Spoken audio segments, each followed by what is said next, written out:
Reports say local government bosses have allowed over 1,350 requests to work from abroad over in just 3 years. Research from the TaxPayers Alliance found that council workers were operated from as far away as Jamaica, Egypt and Indonesia. The revelations have raised further questions about the post-COVID remote working culture, taxpayers' value for money and productivity. Well, we're joined now by Elliot Keck from the TaxPayers Alliance. Elliot, thanks for joining us. Morning.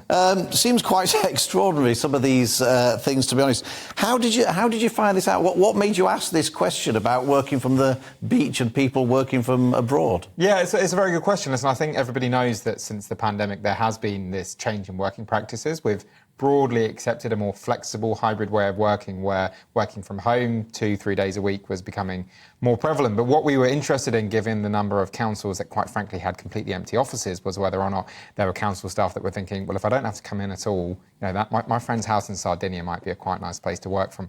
So we FOI'd all councils, and lo and behold, this was not actually a pandemic issue. Very few people were working from abroad during the core years of the pandemic. This is really a very, very recent thing.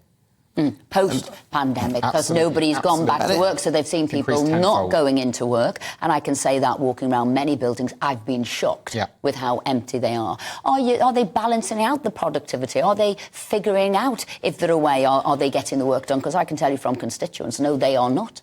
I think when you look at the way that local government and central government is being run, and is being run post-pandemic, I think it's very difficult to conclude that productivity isn't suffering.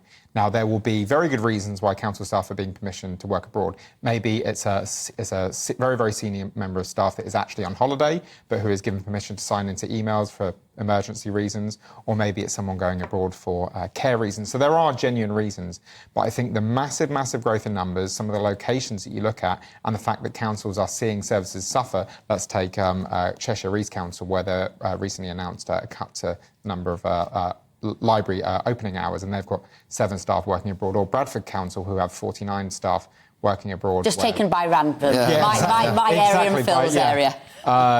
Where they've announced that they need to find tens of millions of pounds to make up a shortfall from their reserves. So I think it's difficult to conclude that services aren't suffering, and that one of the reasons will be some of these more flexible attitudes to working. Is this something unique to councils, or is this happening across the public sector, do we think? As far as I'm aware, I'm not sure what's going on in the rest of the public sector. We are currently actively looking into other public sector bodies to see if this is happening. We've only looked at it on the council level. We know that it does happen in the private sector, but as is always the case with the private sector, it's shareholders who suffer. But in the public sector, it's taxpayers. I guess some people would say, look, does it matter where they're working from? As long as they're getting the job done, does it really matter whether they're at home, in Starbucks, in Egypt, in the council building? Does it really matter, as long as they're getting the job done?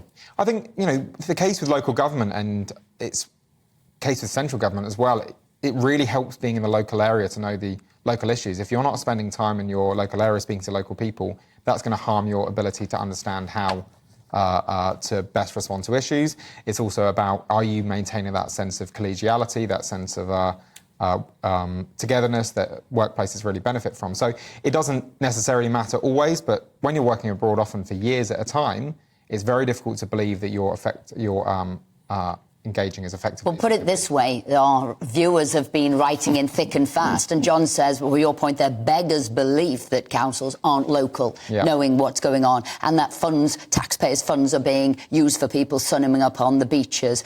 Great comment from Dave, though. He said the only people who should be working on the beach are deck chair attendants, not council workers. Well, ice cream people selling ice cream, I mean, it is quite extraordinary. Elliot, thank you so much for coming in and sharing this information with us. I was staggered when I saw it. It's one of those things that I often say to people that the one thing I've learned since being in Parliament is all the things that you think couldn't possibly be happening are almost certainly happening. And you've just proved that all the things that you think couldn't possibly happen are almost certainly happening. I also said, when you said, why did he start doing this as a bit of research, I thought maybe he'd been away on a holiday working for a beach, and then he thought maybe other people were. It was personal experience. But I will also say we did a poll on Twitter here, and it was, should people work from a beach? Should they be allowed? Should the local council allow it or not?